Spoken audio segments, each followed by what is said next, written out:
none of those rock stations or music stations ever had the number one rating in New York, because the number one station in New York was WOR. And WOR was number one because it had a combination of local talent, and in every hour they had this distinct a quarter hour of hard news, and then followed by the weather, and all of their shows were 45 minutes. But they were all very New Yorky, and it was all talk. There was no music. And all of the older people, the people in the 55 plus demographic, they all listened to that station because it was their friend. And what we have here is the news of democracy now. And we have programs like this, hopefully on other subjects, but we have Rachel Haven's show, we have Steve Cherney, we have Steve Romine, as I said, you guys, and a bunch of other producers ready to come on. So, how did you get those ratings, Randy? How did you get them? I know I worked at WABC and then WNBC in the ABC in the 70s and NBC in the 80s. So I always had access to both the Arbitron and what was that other book that used to come out? The Pulse ratings. There were two of them. Did everybody that was working there get access to that? Like, oh, the ratings are down, whipping you along to get them up? Or how that's the way the whole radio industry worked. Now, the access I had to them was that I always worked at night. And the sales department or whatever would always leave the rating books on the desk. So, they weren't put away or anything. It was kind of quasi-public knowledge. So all of the jocks and all of the producers at these stations would always pick up the rating book to see how they were doing every quarter in New York. So the producers had access to their ratings? Yes. Wow. Not really to copy them. That would have been a violation of the terms by which the rating books. But sure, anybody in the radio station office could see the rating. Yeah, remember, sure. Joe, that was something we wanted. As public access producers in Manhattan Neighborhood Network, and it's something that's written down that we were supposed to have access to. But they refuse to give it to us. Let me give you a line. Go ahead. But they refuse to give it to us. They don't want us to know. Down in Manhattan, they don't want the producers to know their ratings. No. Yeah, well, as far as I'm concerned, as far as ratings, we're not in this for ratings.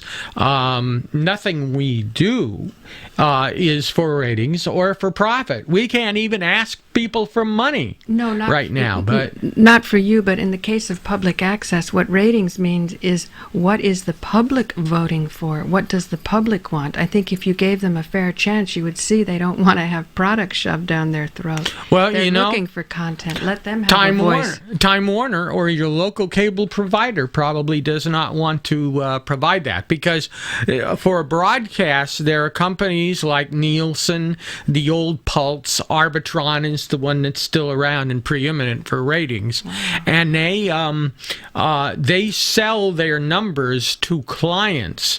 Now, any of their clients can commission a specific study to see how a particular radio station is doing. I don't think I would bother with that with anything special for anybody having anything to do with this station, because, as I said, we're not trying to get ratings. We're just trying to inform and follow our mission statement. Wow. So there's still such a thing as Nielsen ratings? Nielsen, I believe. Nielsen. They now have something that they call the people meter, and now ratings are turning into a thing of internet tracking as more and more people, use Hulu or whatever programming services on their little pads or devices or smartphones. So that can be tracked just by the usual internet tracking method. But now what they're using for radio and television is a people meter. Woodstock 104. I am right now traveling, though I pulled over up in the mountains on my way to Sullivan County. I just came back from Woodstock, and I must say it's such a breath of fresh air to have this radio station, W Woodstock 104.1, right? Right. I want to make sure I have it right. It is such a breath of fresh air, especially in these fascist times. And I guess what's happening, from what I'm hearing, which is really very painful to hear, is an example of fascism in its own unique quality. And I really hope that you resolve the situation as soon as possible so we can have some real programs, the one that you are so good at, the Gary Knoll and the Bob Fass and the Amy Goodman and all these extraordinary people. I'm, of course, plugged with WBI, as you can hear. And I'm really wishing you the best because I can't wait to leave Sullivan County and say, oh, let's listen to some real radio. This other radio, no, seriously. And this other radio station, I respect it in all levels. I must admit, though, I've never, ever, and I'm sorry to report, maybe it's due to my lack of culture, listen to anything I wanted to listen to as I'm traveling. So every time I come to your neighborhood, I've been trying to study how far can you reach all of us. So I went all the way to Newport. I went to we can get you in Stone Ridge. High Falls, we barely we start losing you. Mm-hmm. And here right now, I'm on top of the mountains, before the lakes, before the pond, P-O-N-D, which on the Pickamoose Road, this gorgeous road, and I'm about to lose you. I know that. So, I'll have a nervous breakdown, but I'll get over it. However, the conversation of tonight, I must say, it's a bit hard to take. Though I'm delighted that it's in the Woodstock time. It's been it's stated there, and you're going through the whole thing to bring some light, some accuracy, very much needed, some details so we know exactly where we are. And I'm really hoping it will be resolved as soon as possible so we can get on board with some quality, intelligent programs that only you can bring to all of us because we're in desperate need for that. We're really in desperate need for that in these extraordinary fascist times, as you well know. Yeah. And then you had one of the few stations who put on, great people like Tom Pacheco, Boomtown, and other great beings who are really out there to fight the good fight. So well, let me just say before you go out of signal range, because what I want you to know is that they are saying now, for some reason, maybe it's the negative publicity that they're getting from going after us, like you're talking about, that they are now saying that they want to meet with me, and. But then again... Well, with your lawyer. Have your lawyer go. You don't have to go. Get the lawyer over there. Well, the thing is, I want to say this right here, right now. I will meet with anybody from that radio station, Gary Chetkoff himself, anybody. I will meet with anybody they want from that radio station as long as I can have an equal amount of people at a neutral location.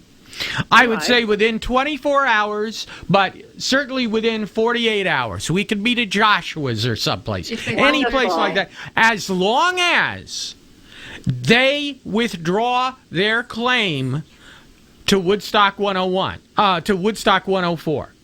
They have to say that we are allowed to continue. They will not pursue us on a one-time basis, only for us. Okay? Yeah, and if they do that, I will meet with them and we can immediately start to collaborate. But I will not meet with anybody that is attempting to hold an illegal and presumptuous sledgehammer over my head. I won't do it.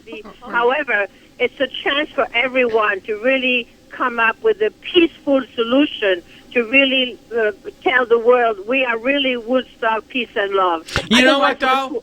In our case, and this is what I have to emphasize, our use of the term Woodstock has nothing to do with any consciousness or any festival. It is simply the name of the town that we represent. I'm so glad you're clarifying this. This is very important. Okay. However, I think what I still did say remains with a certain level of truth. Let's have some kind of a reverential, respectful, peaceful solution between the two parties involved. I'll tell you what. For that. Ever since the night of the town board meeting where we weren't on the agenda and we had to come back and tell our audience why, the week and a half of the last broadcasting that we've done has been the most annoying for me to do since certainly this radio station and any time that I've done radio since the middle of the last century. It is just really annoying to have somebody coming down with an illegal trademark claim against you that, one, you never expected, two, weren't quite prepared to deal with, and three, that it's just so violative of U.S. trademark laws. I understand. So at the same time, it's not a very good thing to keep on having these verbal and other battles on the air of your wonderful radio station, Woodstock 104.1, because it gives a flavor at the beginning of the radio station, which is like, we don't want to hear no more fights, to tell you the truth, Do I make sense? that's right. Yeah, you make perfect sense. But then again, but I understand. But I'm behind anything you're doing. I'll send you $50. I don't have more than that to spare. Well, we're not accepting funds at this time, okay, but I appreciate the sentiment. I better Save it for when we're running our marathon, but we're not doing one now. Okay. Okay. Very good. Well, bye-bye. thank you Thanks so to much. God. Okay. Bye-bye. Bye. Bye. Wow. 679-9104. 679-9104 is our phone number. And so if you want to call in, and maybe sometime tonight Paula can get through this article. So go ahead. Just one thing. Yeah. Hold on. Let me get you on the air then. Sure. Go ahead. Just my personal preference. If we ever meet with them, I would really prefer to have our lawyer there, because I'm sure they'll have some lawyer there and their support. Well, I'm not going to meet with them until such a time as they are officially not contesting our right to use the term Woodstock 104. Of course. I'm not available for bullying. Right. Okay. Don't hide behind certified letters. Come out like a man. That's right. Send a regular Meet me as a letter. woman. It's cheaper, and I'll get it that way. Yeah. Okay, so let me go on. Calling WDST Radio Bully Stock, Steele said what Chekhov is doing is illegal. What they've done is affected our right to do business. Their claim has no legal validity, said Steele, who counters that something common like a town name cannot be trademarked. She said her attorney, Michael Kornman, so he's coming out and saying his name, Michael Kornman, who specializes in trademark and copyright matters, has advised her WDST's complaint is baseless. And he knows what he's doing, right? I hope so. Well, good point. Supportive or bullying? In a cordially toned letter to Steele in September... I know, that was the certified letter. You and I don't like certified letters. WDST owner Gary Chekhov wrote, "First, I want to congratulate you with getting your low-power radio station on the air. I know it is no small achievement, and I wish you the best of luck with your broadcasting endeavors," Chekhov went on to say. Can I ask you a question, Paula? Yeah. Do you know how to write anything with both fingers on both hands crossed? Okay. Chekhov went on to say that while he was supportive of the new station, he had issues with the name. Unfortunately, I must tell you that such a moniker is a direct infringement on our federally registered trademark for Radio Woodstock. No, it isn't. You want to comment on that? Only what I've said a million times. We are not using the term radio, and they have the term radio on 2 trademarks. And you can't trademark the name of a community. And all we're doing is placing our dial number after our community of license, which we must say every hour. Let me jump in. Okay, wait a minute. Everybody at once. Go ahead. Let me jump in. Even the name, to trademark the name radio, seems pretty weird too, because there are radio stations all across this country. So to try to trademark the name, first of all, the town trademark Woodstock, which is a town, and then radio, which is there's radio stations all across this country. It does seem like their trademark is pretty bogus. Also, there are Woodstocks. Go ahead. Also, there are Woodstocks across this country, and to have a federally registered trademark doesn't really mean nationwide. I'm sure if there was a different market, let's say there was a Woodstock, Vermont radio station, and they wanted to call themselves Radio Woodstock, would that be an infringement? I think it would be, because trademarks and like that are nationwide. So they wouldn't, but for example, there is a Woodstock 104 in Woodstock, Canada. Which I think is New Brunswick, but I'm not sure. Right. There were, down through radio format history, there were like multiple 99Xs. There were 99Xs in various cities. There were 96Xs. Everything, the Q, there must have been a dozen Q104s. There's a Q104 right now in New York. Call. So we got another phone call here. Let's, Woodstock 104. Okay. Hey, let me put you on the air because you're not on the air yet. So, okay, and you can identify yourself and have a good time. Okay, let's push the button. And okay, I think we got. On the air? Yeah. Pull the strings. Okay. Oh, I am so glad your station exists. I'm tired of that derp music that they play on on Radio Woodstock. If I never, ever, ever have to hear Fish again, that's all right by me. Oh, I can't stand that music. Wait a minute. I didn't think that they actually broadcast Fish.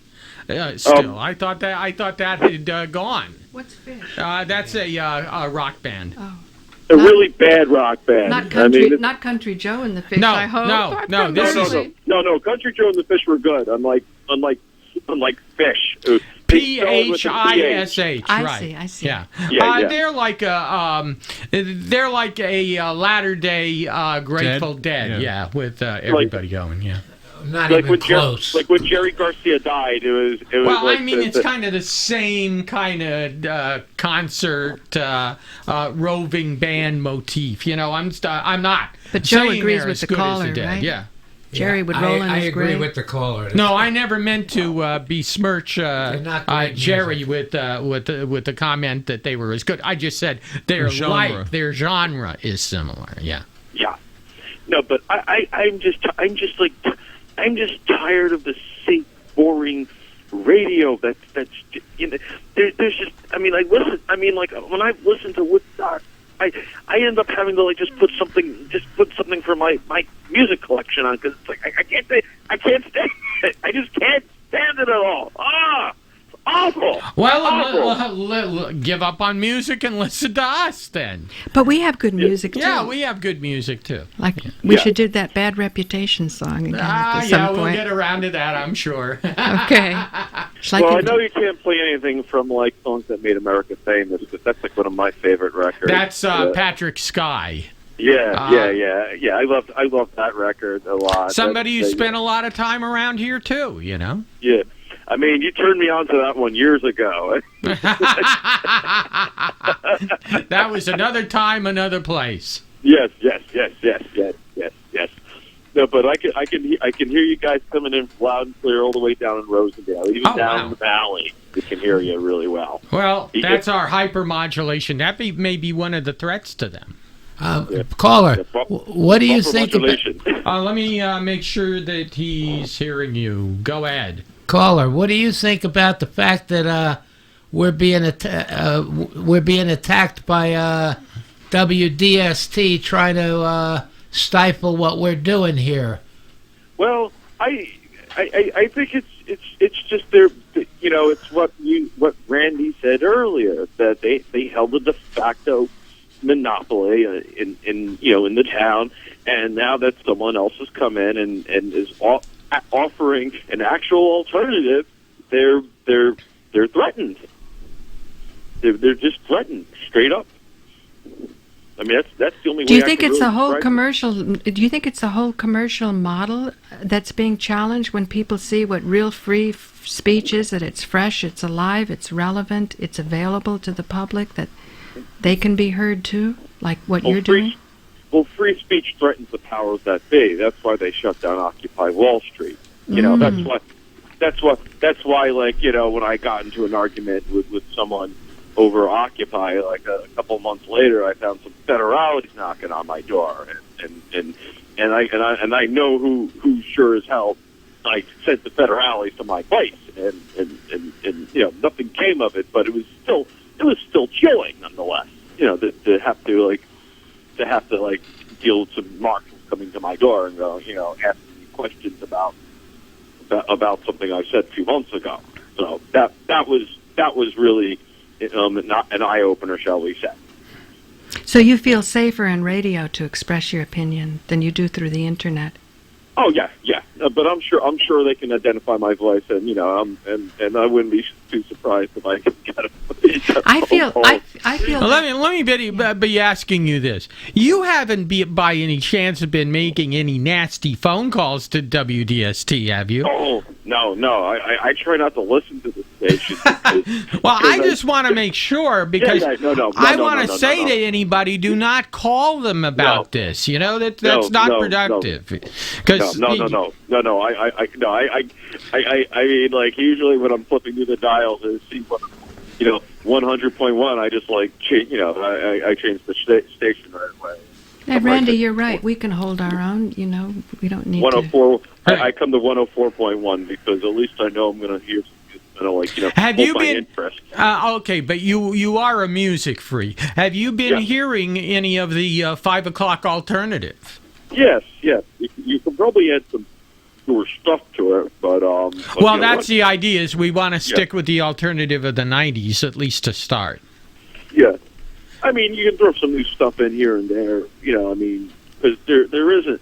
I mean, it's not all crap out there, but Right. No, that's one of our mandates. But just at that time, for the time being, we kind of wanted to play all that great alternative from the '90s that isn't on the radio anymore around here. Yeah. I mean, I don't know when the last time I heard. I really can't recall the last time I heard "Natural One" by the Spoken Players. Oh well, we play that even when we're not doing '90s. That's just a staple around here. But it's all the other stuff that we play that actually I put it on and I say, yeah, I haven't heard that in 10 or 15 years.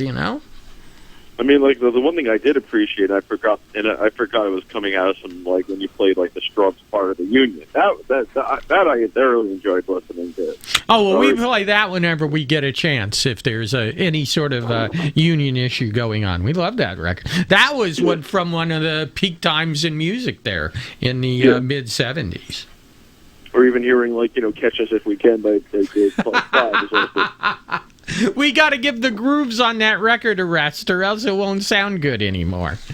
Well, if I ever do a show with you guys, I'll come down and I'll bring my own copy and play it. So, I mean, Oh, no. Well, that's all fine, too. Well, send us a proposal in the mail to Woodstock 104, P.O. Box 104, Woodstock, New York 12498. We either accept suggestions of programs, or if you have the ability to put it together on a CD, a DVD, a memory stick, or an SD card, or a cassette, or a reel-to-reel, any of those formats we accept and play. And, occasionally you do hear some of those shows come in that people send in. So. Yeah. But it's just great to have you guys around. I mean, well, so we appreciate it. Yes. And I don't know if your show's ending yet or not. So I'll. No, we're at this rate we're probably going until midnight. So. Okay. All right. So keep listening. But I do want to clear the line for someone else to get their point of view across. So, okay. All right. Thank you. Thanks for calling. Yeah, keep up the good work. Okay, thank you. Thank you Okay, for the take care. compliments. Bye-bye. Okay, Bye-bye. I'll power on here. Yeah, okay. We have invested heavily in our trademark rights, and we need to protect these rights from any other broadcasters using Woodstock in their name. Chekhov further said, while Steele has the right to say the station's geographic location on air, it cannot use Woodstock as a description for its services because it could cause confusion. Prove it. That's a assertion that is not being proven. Right. The fact that we say 104, am I up? Yeah. Here I am. The fact that we say 104 after Woodstock should eliminate any confusion. Not to mention the content Right. of the program. By the way, we always like to repeat the phone number after each call. I realize I didn't. It's 679-9104. 679-9104 if you want to call and go on the air. Or if you don't want to go on the air, I'll just have a one-sided with you and kind of relay what you say. So there's no reason not to call if you got anything to say. Right, if So you're shy. yeah, no, Okay. don't be shy. Go ahead, Right. Paul. Okay, please rectify this situation immediately so that we can coexist with each other harmoniously, Chekhov said in the letter. But Steele never saw the letter since it was sent via certified mail, which requires a signature. Steele said she refused to sign for mail because doing so implies an agreement with the sender. That is so deep and so true, and that's exactly why my show, when it was taken down October 1st, Manhattan Neighborhood Network refused to correspond with me by email. I was banned from the building, and neither by telephone. So it was all because of this certified mail deal. Further, it's about local identity, and Woodstock 104 has more than WDST, Steele said. Well, you know, that's a little bit of a misquote there. What I said is that Woodstock now has more than one radio station, and that cannot be denied. Right. And to not allow us to use the name of our town is an illegal restriction on our freedom of speech, because commons or towns are not protected by copyright. So they're trying to infringe on our First Amendment rights. Wow, this is interesting. We're more Woodstock than they are, she said, noting WDST is in Bearsville, while WIOF Studios on California Quarry Road is in Woodstock.